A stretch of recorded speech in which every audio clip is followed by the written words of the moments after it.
প্রিয় শিক্ষার্থীরা, তোমরা সবাই কেমন আছো? আশা করি তোমরা সবাই ভালো আছো, সুস্থ আছো এবং পরিবারের সবাইকে নিয়ে বাসায় অবস্থান করছো। আরেকটা কথা বলতে চাই যে তোমরা যেহেতু অনেকদিন ধরে বাসায় অবস্থান করছো, আমি আশা করছি যে তোমরা তোমাদের যে সিলেবাস গুলো, বিভিন্ন কোর্সের সিলেবাস গুলো আছে, সেগুলো তোমরা বাসায় বসে স্টাডি করছো। কেননা তোমাদের কলেজ যখনই খুলবে তোমাদের কিন্তু মানে তাড়াতাড়ি তোমাদের পরীক্ষা শুরু হয়ে যাবে। সেজন্য আমরা আশা করব যে তোমরা ঘরে বসে আতঙ্কিত না হয়ে সচেতন থেকে তোমরা তোমাদের স্টাডিটা চালিয়ে যাবে। তোমাদের সকলকে শুভেচ্ছা জানাচ্ছি। আমি আজকে আমার অনলাইন ক্লাসটি শুরু করছি তোমাদেরকে শুভেচ্ছা জানিয়ে। আমার নাম তাসনিম খায়ের, প্রভাষক, দর্শন বিভাগ, ঢাকা কলেজ, ঢাকা। আজকের ক্লাসটি হচ্ছে দ্বিতীয় বর্ষের শিক্ষার্থীদের জন্য। শিক্ষার্থীরা, তোমরা জানো তোমাদের আমি সাধারণ যুক্তিবিদ্যার কোর্স কোড হচ্ছে 204 এটা পড়িয়ে থাকি। প্রিভিয়াস অনলাইন ক্লাসে তোমাদেরকে আমি আরোহের উপর আলোচনা করেছিলাম। তোমরা তখন আরোহ সম্পর্কে জেনেছিলে যে আরোহ কাকে বলে বা আরোহের স্বরূপটি কি, আরোহ সম্পর্কিত বিভিন্ন দার্শনিক মতবাদ বা মতামত, আরোহের বৈশিষ্ট্য, আরোহের প্রকারভেদ এবং বিশেষ করে আরোহের প্রকারভেদের মধ্যে সাদৃশ্যমূলক অনুমান সেটা নিয়ে আমরা বিস্তারিত আলোচনা করেছিলাম। শিক্ষার্থীরা, তোমরা জানো যে তোমাদের একটি টেক্সট বুক আছে, সেটি হচ্ছে আরভিং এম কপির বা আরভিং মারমার কপির ইন্ট্রোডাকশন টু লজিক। এটার আলোকেই তোমাদের সিলেবাসটি প্রণীত এবং আমরা এটার আলোকেই পড়ার চেষ্টা করব। শিক্ষার্থীরা, আজকে তোমাদের যেটা আমরা আজকে পড়বো, আজকে আমাদের আলোচ্য বিষয়টি হচ্ছে আরোহ এবং অবরোহ যুক্তিবিদ্যার মধ্যে যে পার্থক্য, সেটা নিয়ে আমরা আজকে আলোচনা করব। আরোহ এবং অবরোহ যুক্তিবিদ্যার পার্থক্যটি আলোচনা করার আগে আসো আমরা আবার একটু রিপিট করি যে আরোহ অনুমানটা কাকে বলে, আরোহ যুক্তি কাকে বলে এবং অবরোহ যুক্তি কাকে বলে এবং এদের বৈশিষ্ট্যগুলো কি, এটা আমরা আলোচনা করে তারপর হচ্ছে আরোহ এবং অবরোহের যে পার্থক্য আছে সেটা নিয়ে আমরা আলোচনা করব। তাহলে দেখি, যুক্তিবিদ্যার অন্যতম প্রধান আলোচ্য বিষয় হলো অনুমান বা যুক্তি।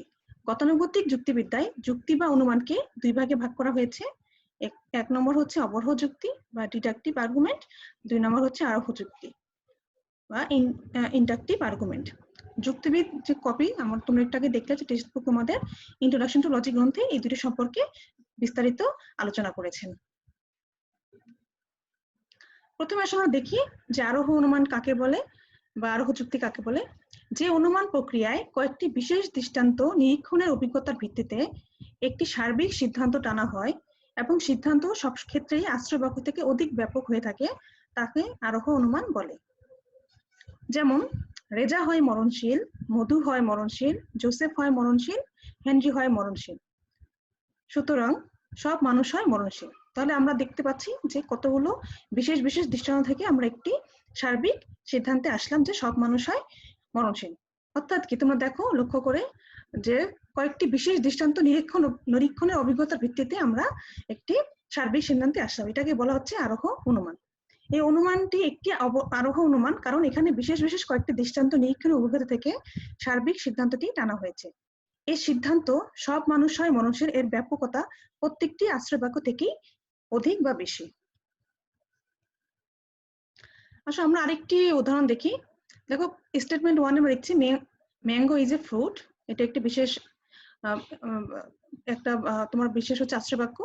একটা the box is full of fruits, এটা একটি বিশেষ আশ্রয় বাক্য। তাহলে আমরা সার্বিক একটা সিদ্ধান্তে কি পৌঁছাতে পারি? The box is full of mangoes. অর্থাৎ যে দুইটা বিশেষ আশ্রয় বাক্য থেকে আমরা একটি সার্বিক দৃষ্টান্তে আসতে পারলাম যে সেই বাক্সের মধ্যে সবগুলো হচ্ছে আম, ফলগুলো হচ্ছে আম ফল ভর্তি একটি বক্স।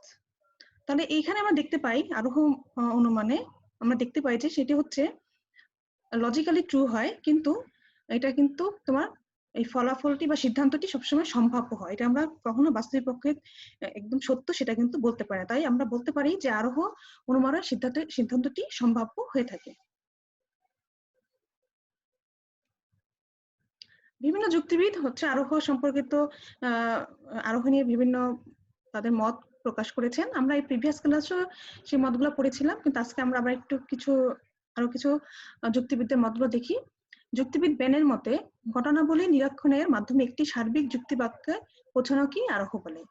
যুক্তিবিদ ফাউলারের মতে আরোহ হলো বিশেষ থেকে সার্বিক অথবা কম ব্যাপক থেকে বেশি ব্যাপক বাক্যের একটি ন্যায়সঙ্গত অনুমান।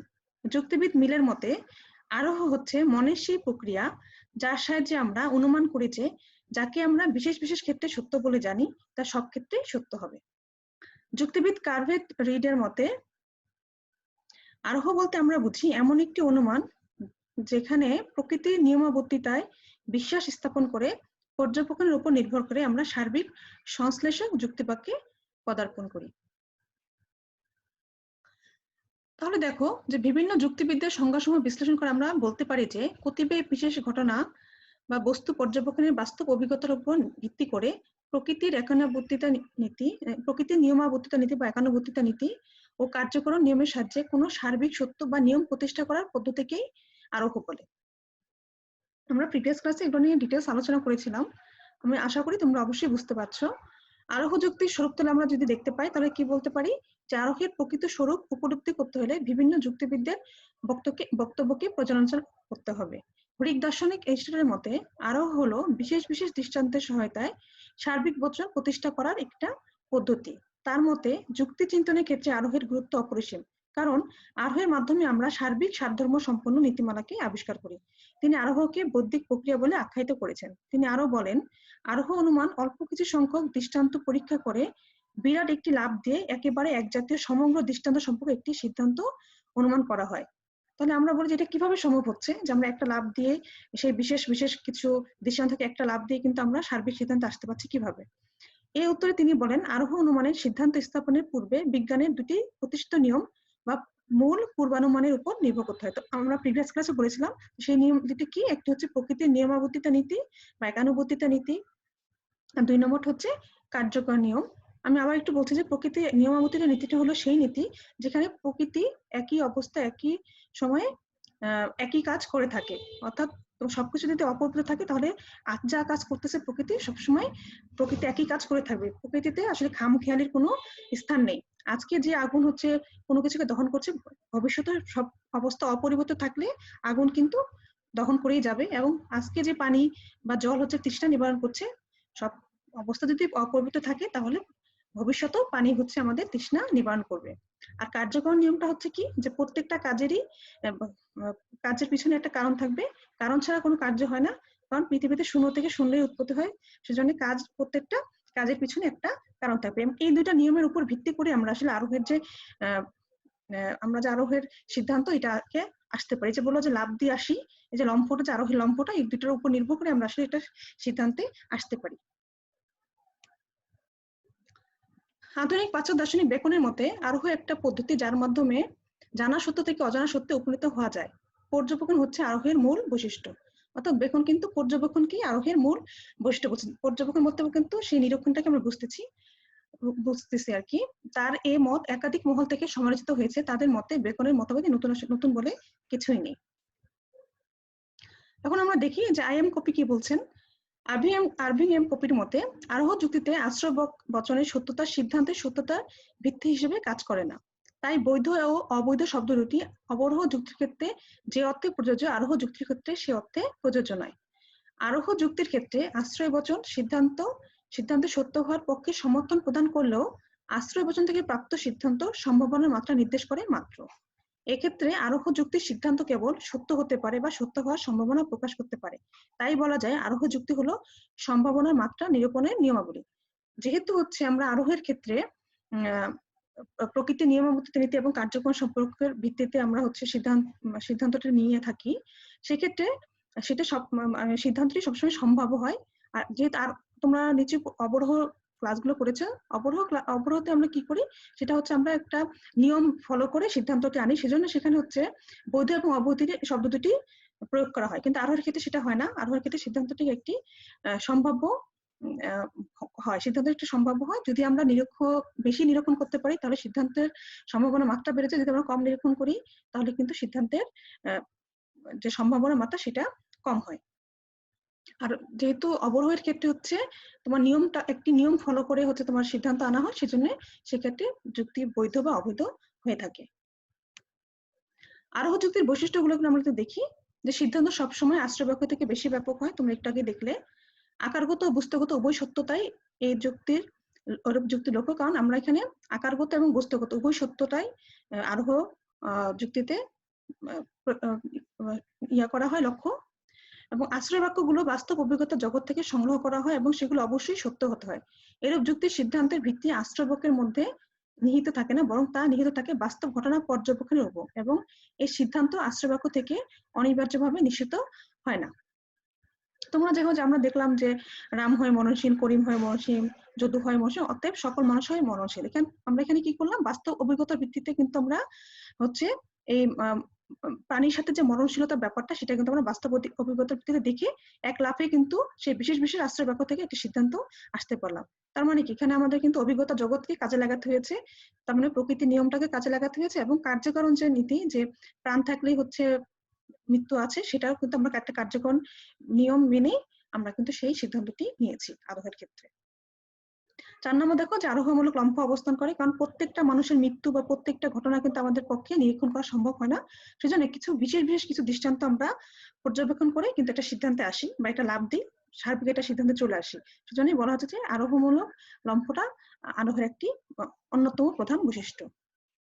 এরূপ যুক্তি গঠনের ক্ষেত্রে দুটি ভিত্তির প্রয়োজন হয়, সেগুলো হচ্ছে আকারগত ভিত্তি এবং বস্তুগত ভিত্তি। ভিত্তি বলতে আসলে কি বোঝায় তোমরা নিশ্চয়ই জানো, যে কোনো একটা বিষয় যেটার উপর দাঁড়িয়ে আছে তাকেই বলা হচ্ছে ভিত্তি। তাহলে আমরা আরোহের ক্ষেত্রে দুই ধরনের ভিত্তি দেখতে পাই, একটা হচ্ছে আকারগত ভিত্তি, একটা হচ্ছে বস্তুগত ভিত্তি। আকারগত ভিত্তি কোনগুলো, যেটার মাধ্যমে আমরা আসলে যেটাকে ফলো করেই আমরা সিদ্ধান্তটি গ্রহণ করি আরোহের ক্ষেত্রে, সেটা হচ্ছে আমাদের আকারগত ভিত্তি। আর বস্তুগত ভিত্তি হচ্ছে যার মাধ্যমে হচ্ছে তোমার আশ্রয় বাক্যগুলো আমরা পেয়ে থাকি এবং এটি সিদ্ধান্তে আসতে পারি বা সত্য সিদ্ধান্তে, যেটা হচ্ছে আমরা বস্তুগত বলতে বোঝাচ্ছে যে বাস্তবের সাথে মিল রেখে একটা বাস্তব সিদ্ধান্তে বা অতি সম্ভাব্য একটা বেশি সম্ভাব্য সিদ্ধান্তে আসতে পারি, সেটা হচ্ছে আমার বস্তুগত ভিত্তি। তাহলে আকারগত ভিত্তিকে দুই ভাগে ভাগ করা যাচ্ছে, একটা হচ্ছে প্রকৃতির নিয়মাবর্তিত নীতি, একটা হচ্ছে কার্যকর নিয়ম। 2 নম্বর হচ্ছে বস্তুগত ভিত্তিতে, একটা হচ্ছে নিরীক্ষণ, একটা হচ্ছে পরীক্ষণ। একটু আগে আমি বলেছি যে প্রকৃতির নিয়মাবর্তিত নীতিটা কি এবং কার্যকর নিয়ম কি, সেটা আমি একটু আগে বলেছি। এখন দেখি আসলে বস্তুগত ভিত্তি যে নিরীক্ষণ বলতে কি বোঝায়। নিরীক্ষণ বলতে আসলে বোঝায় যে উদ্দেশ্যমূলক ভাবে যে সম্মুখভাবে যেটা প্রত্যক্ষণ, তাকেই বলা হচ্ছে আসলে নিরীক্ষণ। নিরীক্ষণের ইংরেজি প্রতিশব্দ যদি আমরা, সেটা হচ্ছে অবজারভেশন। অবজারভেশন মানে হচ্ছে যে মনের সামনে কিছু রাখা, ধরে রাখা। অর্থাৎ আমরা যখন কোনো একটা উদ্দেশ্য প্রণোদিত হয়ে কোনো একটা বিষয়কে বা কোনো একটা ঘটনাকে একদম সুনিপুণ ভাবে প্রত্যক্ষণ করি, তাকে বলা হচ্ছে নিরীক্ষণ। এবং এই নিরীক্ষণের মাধ্যমে কিন্তু আমরা আসলে আরোহের যুক্তিবিদ্যার যে আশ্রয় বাক্যগুলো, সেটা কিন্তু আমরা পেয়ে থাকি। আর পরীক্ষণ কোনটা?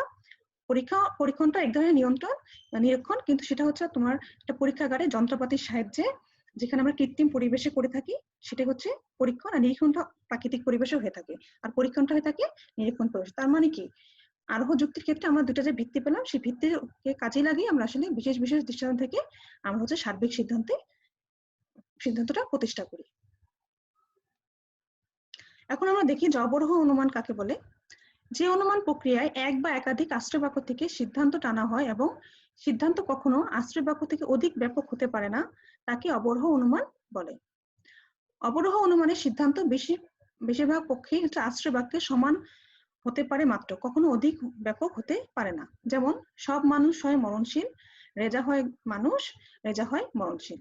এই অনুমানটি একটি অবরোহ অনুমান, কারণ এটি দুটি আশ্রয় বাক্য থেকে সিদ্ধান্ত টানা হয়েছে এবং এর সিদ্ধান্ত রেজা হয় মরণশীল কোন আশ্রয় বাক্য থেকে অধিক ব্যাপক নয়। এটি ব্যাপকতার দিক থেকে প্রধান আশ্রয় বাক্য থেকে কম ব্যাপক এবং অপ্রধান আশ্রয় বাক্যের সমব্যাপক। অর্থাৎ কি, অবরোহ অনুমানে আমরা একটা যেটা দেখলাম যে আরোহ অনুমানে বিশেষ বিশেষ দৃষ্টি থেকে আমরা সার্বিক সিদ্ধান্তে আসি, আর অবরোহ অনুমানে হচ্ছে সার্বিক আশ্রয় বাক্য থেকে আমরা হচ্ছে একটা বিশেষ সিদ্ধান্ত পেয়ে থাকি। তার দেখো এখানে সব মানুষ হয় মরণশীল, একটি হচ্ছে তোমার সার্বিক আশ্রয় বাক্য, দ্বিতীয়টি হচ্ছে রেজা হয় মানুষ এবং রেজা হয় মরণশীল। তার মানে কি, আমরা একটা সার্বিক থেকে আশ্রয় বাক্য থেকে একটি বিশেষ আশ্রয় বাক্য বিশেষ সিদ্ধান্তে আমরা নিয়েছি।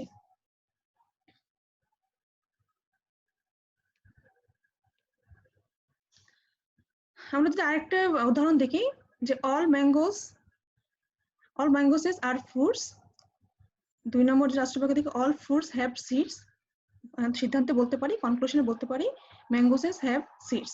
অর্থাৎ সব আমি হচ্ছে একটি ফল, আর সব ফলই হচ্ছে বীজ থাকে, সুতরাং আমরা এটা বলতে পারি যে আমেরও বীজ আছে। তার মানে কি, যে আমরা এখানে একটি সার্বিক স্টেটমেন্ট থেকে আমরা হচ্ছে একটা স্পেসিফিক কনক্লুশনে চলে আসলাম। আর অবরোহ অনুমানে কিন্তু এটি লজিক্যালি যেমন হলো ট্রু হয়, তেমনি বাস্তবিক পক্ষেও ট্রু হয়, কারণ এটা হচ্ছে একটি নিয়ম মেনে হচ্ছে আমাদের সিদ্ধান্তটি আনা হয়েছে, সেজন্য এটা সব ক্ষেত্রেই সত্য বলে ধরে। যদি আমার আশ্রয় বাক্যটি সত্য থাকে তাহলে অবশ্যই সিদ্ধান্তটি সত্য বলে আমরা ধরে নেব। এটাকে এখানে শুধুমাত্র আকারগত সত্যতা প্রমাণ করা হয় অবরোহ অনুমানের ক্ষেত্রে বা যুক্তির ক্ষেত্রে, আর আরোহের যুক্তির ক্ষেত্রে আকারগত এবং বস্তুগত উভয় সত্যতাই কিন্তু আমরা বের করার চেষ্টা করি। এরিস্টটলের মতে যদি আমরা অবরোহর দেখতে পাই, তার মতে যে start with a premises lead to a certain conclusion, অর্থাৎ আশ্রয় পক্ষ থেকে যে একটি নিশ্চিত যে আমরা সিদ্ধান্ত পাই সেটি হচ্ছে আসলে অবরোহ অনুমান বা যুক্তি। অবরোহ অনুমানের প্রকৃতি যা বৈশিষ্ট্য যদি আমরা দেখতে পাই, সেটা হচ্ছে এক বা একাধিক প্রদত্ত বাক্য আমরা পাই। যেমন অনুমান সংক্রান্ত একটি যুক্তি গঠন করতে গেলে প্রথমে প্রয়োজন একটি প্রদত্ত বাক্য বা পরস্পর সন্নিহিত দুই বা ততোধিক প্রদত্ত বাক্য। এই বাক্য বা বাক্যসমূহ অনুমানের ভিত্তি হিসেবে কাজ করে। এই বাক্যগুলো আগে থেকেই আমাদের কাছে পরিচিত, এদের আমরা সত্য বলে স্বীকার করি। এরূপ এক বা একাধিক প্রদত্ত বাক্যের মাধ্যমে প্রকাশিত অর্থের উপর ভিত্তি করে আমরা আমাদের চিন্তাধারাকে এক ধাপ এগিয়ে নিয়ে যাই, অর্থাৎ আমরা একটি নতুন যুক্তিবাক্য স্থাপন করার প্রচেষ্টা চালাই। তার মানে কি, আমরা একটা নতুন যুক্তিবাক্য স্থাপন করতে পারছি অবরোহ অনুমানের সাহায্যে। 2 নম্বর দেখো, একটি নতুন যুক্তিবাক্য পাই। অনুমানে ব্যবহৃত এক বা একাধিক প্রদত্ত বাক্যের উপর ভিত্তি করে সিদ্ধান্ত হিসেবে একটি আলাদা যুক্তিবাক্য স্থাপন করা হয়। অনুমানের সিদ্ধান্তটি একটি নতুন যুক্তিবাক্য, যদিও একে আশ্রয় বাক্যের মধ্যে খুঁজে পাওয়া যায়, তথাপি এর মধ্যে কিছুটা নতুনত্ব আছে। আশ্রয় বাক্যের মধ্যে যে সত্য অপ্রকাশিত থাকে তা এক নতুন রূপে সিদ্ধান্তে প্রকাশিত হয়। এই হিসেবে অনুমান হচ্ছে জানা থেকে অজানায় উত্তরণের একটি প্রক্রিয়া। আর তোমরা এটা জানো যে অবরোহ অনুমানে কিন্তু যে আশ্রয় বাক্য সাথে কিন্তু সিদ্ধান্তের একটা অনিবার্য সম্পর্ক থাকে, অর্থাৎ আশ্রয় বাক্য থেকে সিদ্ধান্তটি অনিবার্যভাবে নিশ্চিত হয়। এখন আমরা দেখিনি আরোহ এবং অবরোহ যুক্তির মধ্যে পার্থক্যগুলো কি। প্রথমত, যে যুক্তির আশ্রয় বাক্যগুলো আমাদের বাস্তব অভিজ্ঞতা থেকে সংগ্রহ করা হয় এবং প্রকৃতির নিয়মাবর্তিতা নীতি ও কার্যকর নির্মাণের সাহায্যে বস্তু জগতের সাথে সঙ্গতিপূর্ণ সিদ্ধান্ত স্থাপন করা হয়, তাকে বলা হয় আরোহ যুক্তি। যেমন, সব মানুষ হয় প্রাণী এবং মরণশীল, সব ঘোড়া হয় প্রাণী এবং মরণশীল, সব ছাগল হয় প্রাণী এবং মরণশীল, সুতরাং সব প্রাণী হয় সম্ভবত মরণশীল। উপযুক্ত বা উপযুক্ত উদাহরণটি বিশেষ বিশেষ মৃত্যুর ঘটনাকে বাস্তব অভিজ্ঞতার ভিত্তিতে পরীক্ষা নিরীক্ষা করে প্রাণ ও মৃত্যুর মধ্যে একটা কার্যকর সম্পর্ক আবিষ্কার করে এবং প্রকৃতির নিয়মাবর্তিতাতে আস্থা নিয়ে সিদ্ধান্ত প্রতিষ্ঠা করা হয়েছে।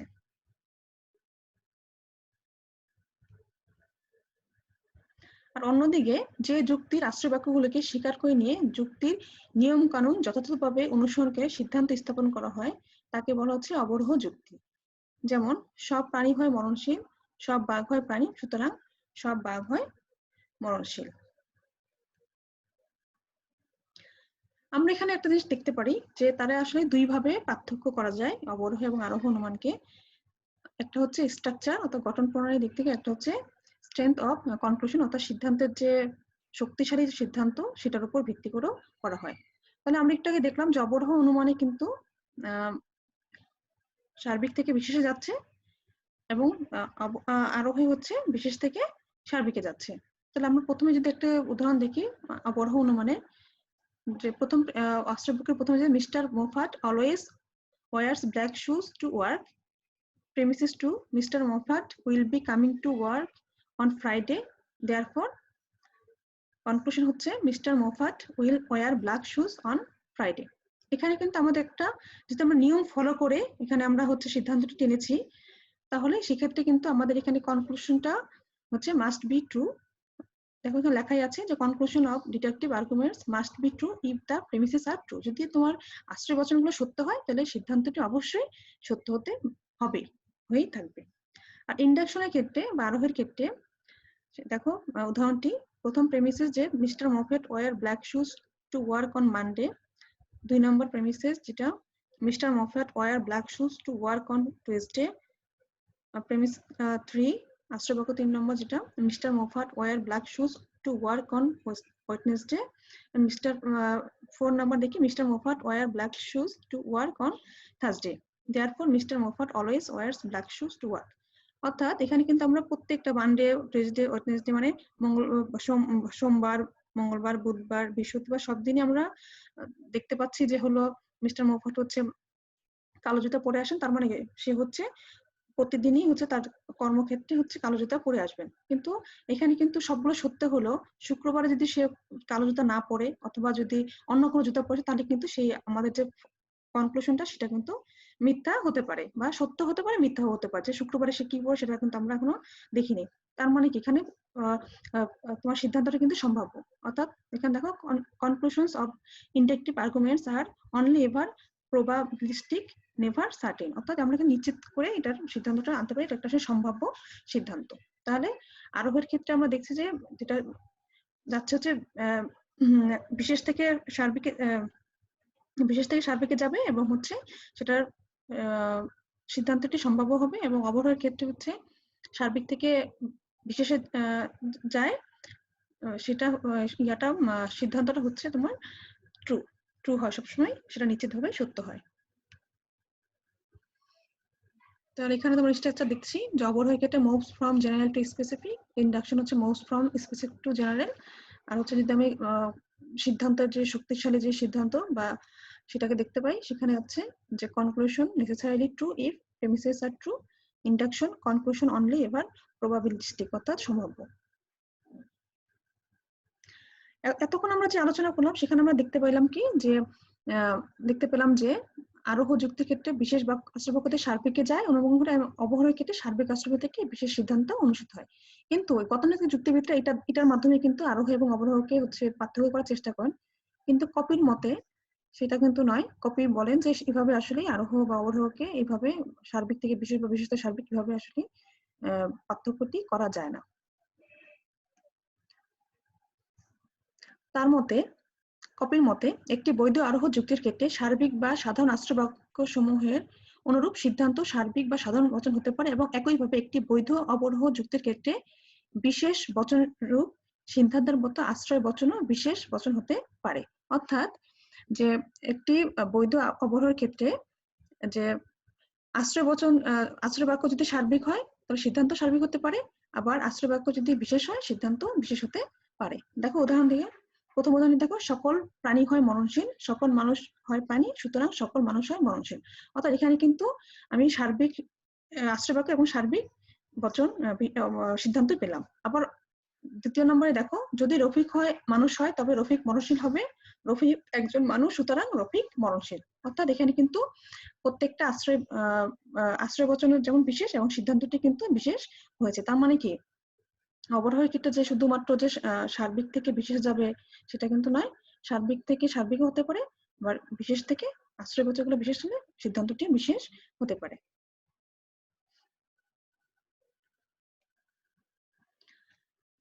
কপির মতে একটি বৈধ আরোহ যুক্তির ক্ষেত্রেও সার্বিক বা সাধারণ বচনের সিদ্ধান্তের মতো আশ্রয় বচনগুলো সার্বিক বা সাধারণ বচন হতে পারে।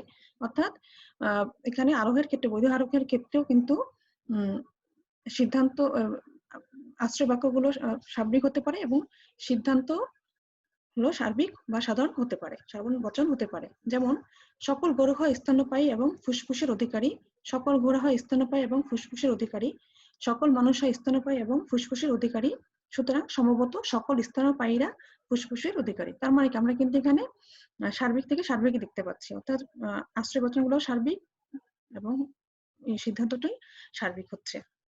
একইভাবে একটি বৈধ আরোহ যুক্তির বিশেষ আশ্রয় বচনের অনুরূপ সিদ্ধান্ত বিশেষ বচন হতে পারে। অর্থাৎ এখানে কিন্তু বিশেষ থেকে বিশেষ আশ্রয় বাক্য বিশেষ হলেও সিদ্ধান্ত বিশেষ হতে পারে। যেমন দেখো, হিটলার ছিলেন একজন একনায়ক ও নির্দয় ব্যক্তি, স্টালিন ছিলেন একজন একনায়ক ও নির্দয় ব্যক্তি, ক্রাস্টো একজন একনায়ক, সুতরাং ক্রাস্টো সম্ভবত নির্দয় ব্যক্তি।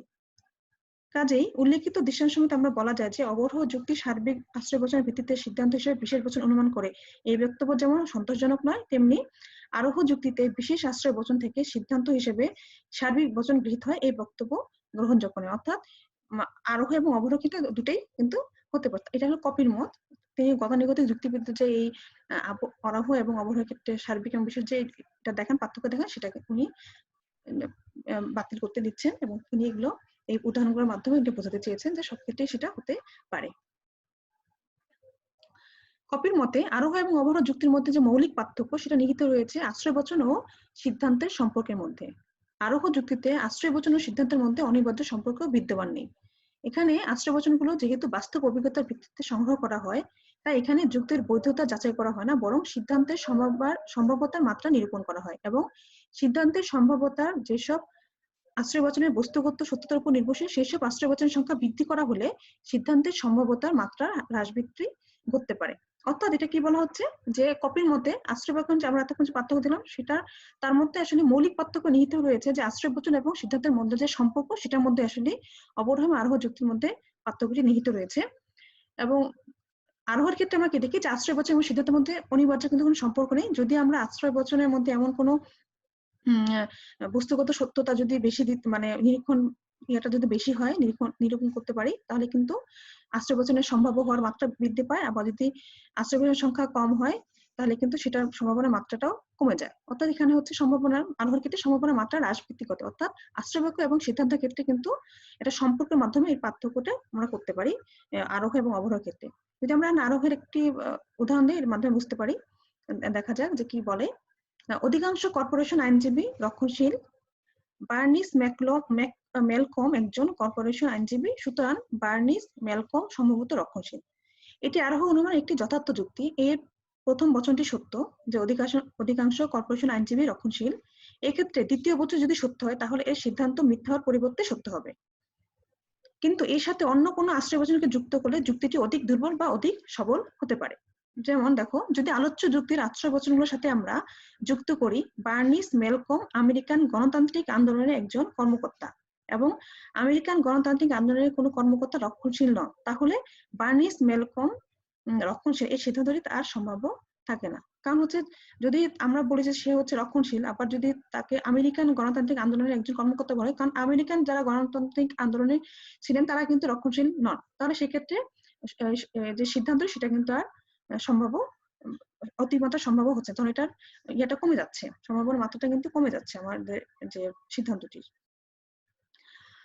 আবার আমরা যদি বলি যে বার্নিস মার্কম সম্পর্কে যে নতুন তথ্য আমরা দেই, তাহলে কিন্তু এই তথ্যটি দেওয়ার পর কিন্তু তার যুক্ত কিন্তু যদি আমি মূল যুক্তিটির সাথে যুক্ত করি যে বার্নিস মেলকম রিগানের প্রেসিডেন্ট ফোর্ডের একজন সংসদ সদস্য, তাহলে মূল যুক্তিটির সিদ্ধান্ত তুলনামূলকভাবে সবল হবে, কারণ রিগান এবং রিগানের পক্ষে প্রচারণা করা এবং ফোর্ডের সংসদের সদস্য হিসেবে থাকা তার রক্ষণশীল হওয়াকে সমর্থন করে। অর্থাৎ যদি আমি বার্নিস মেলকমকে বলি যে সে হচ্ছে গণতান্ত্রিক আন্দোলনের একজন কর্মকর্তা আমেরিকা, তাহলে সেক্ষেত্রে রক্ষণশীল সেটা কিন্তু আমার দুর্বল হয়ে যাচ্ছে সেই পয়েন্টটি, কারণ যারা হচ্ছে গণতন্ত্রের আন্দোলনিক নেতা তারা হচ্ছে রক্ষণশীল নন। আবার যদি আমি বলি যে না, তিনি হচ্ছে যুক্ত করি যদি আমি আশ্রয়বচনে যে বার্নিস মেলকম হচ্ছে রিগানের প্রেসিডেন্ট ফোর্ডের একজন সংসদ সদস্য, সেক্ষেত্রে কিন্তু আবার এই যুক্তিটি সবল হয়ে যাচ্ছে, কারণ তখন যারা হলো প্রেসিডেন্ট রিগানের ফোর্ডের সদস্য তারা কিন্তু আবার রক্ষণশীল, তাহলে আমার এখানে সিদ্ধান্তটা কিন্তু আবার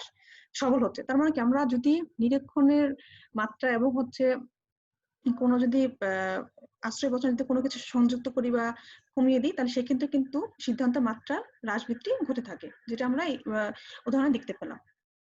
কারণ আশ্রয়বচন এবং সিদ্ধান্তের মধ্যে কিন্তু অনিবার্য সম্পর্ক নেই, আরোহের ক্ষেত্রে কোনো সম্পর্ক নেই, সুতরাং এই আশ্রয়বচনে কম বেশি হওয়া বা কোনো অ্যাড করলে সেটার ক্ষেত্রে আমাদের কিন্তু সিদ্ধান্তটি সম্ভাব্যতার মাত্রাটা হ্রাস বৃদ্ধি ঘটতে পারে। অন্যদিকে দেখো যে অবরোহ যুক্তিতে আশ্রয়বচন ও সিদ্ধান্তের মধ্যে অনিবার্য সম্পর্ক বিদ্যমান, তাই এই ক্ষেত্রে দেখা হয় সিদ্ধান্তটি আশ্রয়বচন থেকে অনিবার্যভাবে নিশ্চিত হয়েছে কিনা, যদি হয় তবে যুক্তিটি বৈধ হবে, আর না হলে অবৈধ। সুতরাং অর্থাৎ এক্ষেত্রে যুক্তির বৈধতা যাচাই করা হয়। কপির মতে একটি বৈধ অবরোহ যুক্তিকে অধিকতর বৈধ করার জন্য মূল আশ্রয়বচনের সাথে অতিরিক্ত কোনো কিছু যুক্ত করা আসলে প্রয়োজন হয় না। আমরা যদি নিয়মটি ফলো করে আসতে পারি তাহলে আমাদের সিদ্ধান্তটি সত্য বলে আমরা নিশ্চিতভাবেই সত্য হয়ে থাকে। আশ্রয়বচন সত্য থাকলে সিদ্ধান্ত নিশ্চিতভাবেই সত্য হয়ে থাকে। আসলে দেখি আমরা একটা দ্বিতীয় যে পার্থক্য সেটা দেখি। আরোহ যুক্তির সিদ্ধান্ত আশ্রয় বাক্যের তুলনায় অধিকতর ব্যাপক হয়, কিন্তু অবরোহ যুক্তির সিদ্ধান্ত আশ্রয় বাক্যের তুলনায় কম ব্যাপক বা সমব্যাপক হয়। তৃতীয়ত, আকারগত এবং বস্তুগত উভয় সত্যতাই আরোহ যুক্তির লক্ষ্য, কিন্তু অবরোহ যুক্তির প্রধান লক্ষ্য হচ্ছে শুধু আকারগত সত্যতা অর্জন করা। চতুর্থত, আরোহ যুক্তির আশ্রয় বাক্যগুলোকে বাস্তব অভিজ্ঞতার ভিত্তিতে পরীক্ষা নিরীক্ষার মাধ্যমে সংগ্রহ করা হয়, তাই এগুলো নিশ্চিতভাবে সত্য। কিন্তু অবরোহ যুক্তির আশ্রয় বাক্যগুলো বাস্তব অভিজ্ঞতার ভিত্তিতে সংগ্রহ করা হয় না, সেগুলোকে সত্য বলে স্বীকার করে নেওয়া হয়। পঞ্চমত, আরোহ যুক্তির সিদ্ধান্ত আশ্রয় বাক্য থেকে অনিবার্যভাবে নিশ্চিত হয় না, বরং এক্ষেত্রে প্রকৃতির নিয়মানুবর্তিতা নীতি ও কার্যকর নিয়মের ভিত্তিতে সিদ্ধান্ত প্রতিষ্ঠা করা হয়। কিন্তু অবরোহ যুক্তির ক্ষেত্রে সিদ্ধান্ত এক বা একাধিক আশ্রয় বাক্য থেকে অনিবার্যভাবে নিশ্চিত হয়। ষষ্ঠত, আরোহ যুক্তির ক্ষেত্রে অবরোহ যুক্তির মতো বৈধতা ও অবৈধতা শব্দগুলো প্রয়োগ করা হয় না বা যাচাই করা হয় না। আরোহ যুক্তি হলো সম্ভাবনা মাত্রা নিরূপণের নিয়মাবলী। এরূপ যুক্তির সিদ্ধান্ত মূলত সম্ভাব্য হয়। এই সম্ভাব্যতা কখনো বেশি হতে পারে, আবার কখনো কম হতে পারে। কিন্তু অবরোহ যুক্তির হয় বৈধ হবে, না হয় অবৈধ হবে। এক্ষেত্রে বৈধতার কোনো মাত্রা নেই। সপ্তমত, আরোহ যুক্তির ক্ষেত্রে সাধারণত একাধিক আশ্রয় বাক্য থাকে, কিন্তু অবরোহ যুক্তির ক্ষেত্রে এক বা একাধিক আশ্রয় বাক্য থাকে। অষ্টমত, অবরোহ অনুমান একটি নিম্নগামী পদ্ধতি, আর আরোহ হচ্ছে একটি ঊর্ধ্বগামী পদ্ধতি। অর্থাৎ তোমরা যেটা একটু আগে দেখতে যে সেটা আর অবরোহের ক্ষেত্রে হচ্ছে সার্বিক থেকে বিশেষ যাচ্ছে, আর আরোহের ক্ষেত্রে হচ্ছে বিশেষ থেকে সার্বিকের দিকে যাচ্ছে। তাহলে আজকে আর নয়, তোমরা আশা করি তোমরা একটু হলেও বুঝতে পেরেছো আরোহ এবং অবরোহের মধ্যে যে পার্থক্য, মূল পার্থক্যগুলো কি, এবং কপি হচ্ছে সে কোনটার বিপক্ষে বলেছেন, অর্থাৎ সে গতানুগতিক কিছু মতবাদের বিরুদ্ধে বলেছেন, অন্য নতুন কিছু দেওয়ার চেষ্টা করেছেন। তো তোমরা সবাই ভালো থাকবে, বাসায় বসে তোমরা পড়াশোনা করবে, এবং আশা করি আমরা অতি শীঘ্রই এই যে আমাদের সংকটটি আছে, আমাদের যে করোনাকালীন যে সংকটটি, সেটা আমরা পার হতে পারবো। তোমরা ভালো থেকো, সুস্থ থেকো। আল্লাহ হাফেজ।